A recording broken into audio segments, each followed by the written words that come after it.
माँ बाप को भूल जाते हैं। नारद जी ने कहा कुछ तो उपाय होगा जिससे ज्ञान और वैराग्य के शरीर से बुढ़ापा दूर हो जाए। तो परीक्षित महाराज सनत कुमार ऋषि ने कहा भक्ति ज्ञान और वैराग्य हरि हर गंगा जी के किनारे बैठ करके श्रीमद् भागवत कथा सुने तो ज्ञान और वैराग्य के शरीर से बुढ़ापा दूर हो जाएगा। तो देवर्षि नारद ने भक्ति ज्ञान वैराग्य को श्रीमद् भागवत कथा का श्रवण पान कराया तो ज्ञान और वैराग्य के शरीर से बुढ़ापा दूर हुआ। बोलिए भागवत महापुराण की। तो सूत व्यास जी 88,000 ब्राह्मणों को भक्ति ज्ञान वैराग्य की कथा का श्रवण पान कराते। अब गौकर्ण धुंधकारी की कथा का श्रवण पान कराने लगे। तो परीक्षित महाराज दक्षिण दिशा में आत्मदेव नाम का एक ब्राह्मण रहता था और ब्राह्मण बड़ा ही सीधा साधा था। परीक्षित महाराज तो परीक्षित महाराज जी पति पत्नी के जोड़ा में एक ही सीधा होता है। अगर पत्नी सीधी होगी तो पति टेढ़ा होगा और पति सीधा होगा तो पत्नी टेढ़ी होगी। दोनों ही टेढ़े होगा। परीक्षित महाराज कह रहे हम दोनों ही टेढ़े हैं। तो परीक्षित महाराज आत्मदेव बड़े सीधे साधा ब्राह्मण थे और उनकी पत्नी जिसका नाम था धुंधली बड़ा ही चंट चालाक थी, लड़ाकू थी, लड़ती थी, झगड़ती थी। और वैसे सजने संवरने का शौक तो सभी को होता है। परीक्षित महाराज माताओं को ज्यादातर सजने संवरने का शौक होता है, पर लेकिन धुंधली को कुछ ज्यादा ही शौक था। वो हर समय सजती संवरती रहती थी। आत्मदेव के घर में सब कुछ था पर कोई संतान नहीं थी। परीक्षित महाराज वो कहते हैं कि भगवान ने पूर्ण सुख किसी को नहीं दिया।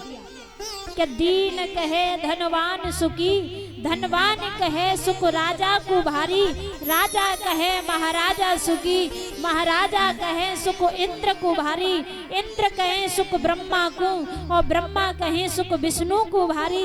तुलसीदास विचार करें राम के नाम बिना सवई दुखारी।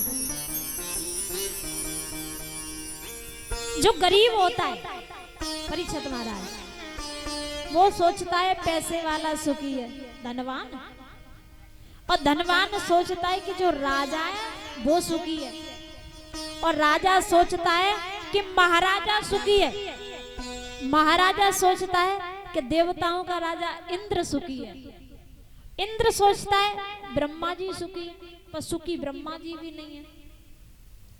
ब्रह्मा जी सोचते हैं कि सुखी विष्णु भगवान है, पर लेकिन सुखी विष्णु भगवान भी नहीं।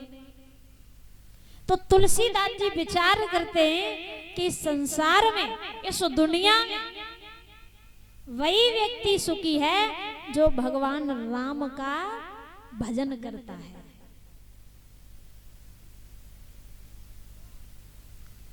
आपने सुना होगा एक भजन है कि मन लागो मेरो राम फकीरी में, जो सुख नाने धन दौलत में वो मिल जाए राम फकीरी में मन लागो।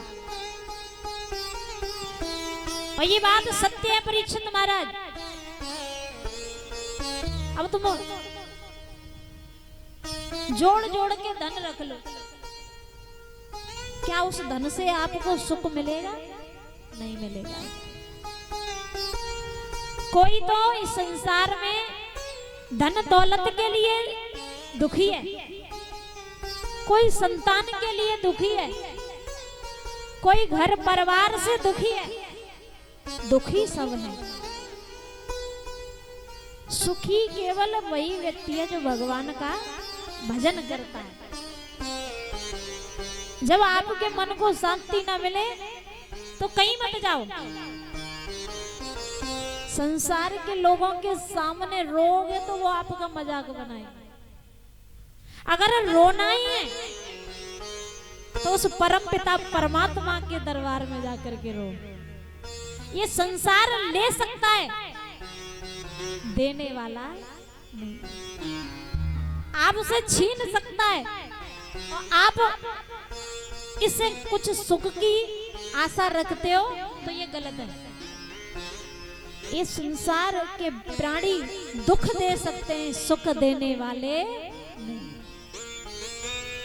सुख केवल वो परमपिता परमात्मा दे सकता है, ये दुनिया के लोग नहीं। आत्मदेव के घर में सब कुछ था, धन दौलत मैल खजाने संपत्ति, पर लेकिन उसके घर में कोई औलाद नहीं थी, कोई संतान नहीं थी। और जब आत्मदेव के घर में कोई संतान नहीं हुई परीक्षित महाराज, तो आत्मदेव दुखी हो गए। परमपिता परमात्मा से प्रार्थना करने लगे कि हे प्रभु, हे दीनों के दयाला, तूने मुझे सब कुछ दिया पर लेकिन एक बालक नहीं दिया। परीक्षित महाराज, आंगन भी वही अच्छा लगता है जिसमें बालक की किलकारियां गूंजती हैं। और जिसके घर में कोई बालक नहीं होता, उसके घर जाकर के देखो, उस आंगन में वो सुख नजर नहीं आएगा जो सुख औलाद होने से नजर आता है। तुमने जीवन भर दौलत कमाई और आपके घर में उस दौलत को खर्च करने वाला नहीं है, तो ऐसी दौलत का कोई भी मतलब नहीं। कहते हैं कमाए ले हीरा और मोती, कफन में जेब नहीं होती। आप लाखों की संपत्ति कमा लीजिए, धन दौलत कमा लीजिए, जब जाओगे तो सब यही पड़ा रह जाएगा, कुछ साथ जाने वाला नहीं है। जो 2 गज कफन का टुकड़ा हमारे मृत शरीर के ऊपर पड़ता है, उसे भी मैतरा करके उठा ले जाता है, वो भी साथ नहीं जाता। आत्मदेव रोते हैं, भगवान से प्रार्थना करते हैं कि हे प्रभु, तुमने मुझे सब कुछ दिया पर लेकिन कोई औलाद नहीं दी।